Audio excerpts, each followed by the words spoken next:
And similarly, we can do the same conjoint analysis in Excel spreadsheet as well. So I'm using the golf ball example here. This is taken from Sawtooth software examples, which are published on the website. So essentially, a golf ball would have three different characteristics, which as a golfer, someone would need to choose from. So driving distance in terms of yards, ball life in terms of holes, 18 hole, 36 hole, 54 hole, and so on. And then the price, obviously, which is either 1.25, 1.5, and so on. So essentially, the trick is in the recording of this information and recording of corresponding preferences. So what we need to do is we need to take a factorial approach where for a given driving distance and for a given ball life in terms of holes and for a given price which is being offered.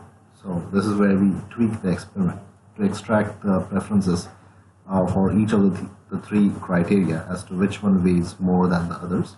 And so we lay out the choices through surveys and then we take the ranks. Now in this case we have two different ranks. One rank is based on the driving distance and ball life, and the third rank is based on price alone. Right? So this is essentially so based on this. Now the second rank could be again based on price and ball life, or price and driving distance, depending on how your survey is designed. But what we do is, if we have more than one ranking mechanisms, then we have to reconcile the ranking.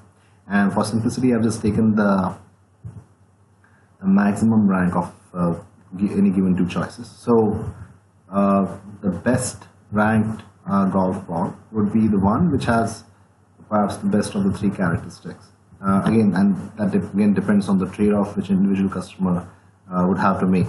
So we'll take this rank, and then once we extract the rank, we'll have to convert this into a binary table where we're defining presence or absence of choices made. So 0 is choice not being made, versus 1 indicates that the choice has been made for that particular category. For example, if I have 1 in edge 36, that means the ball was chosen for which the whole length was 36, and so on.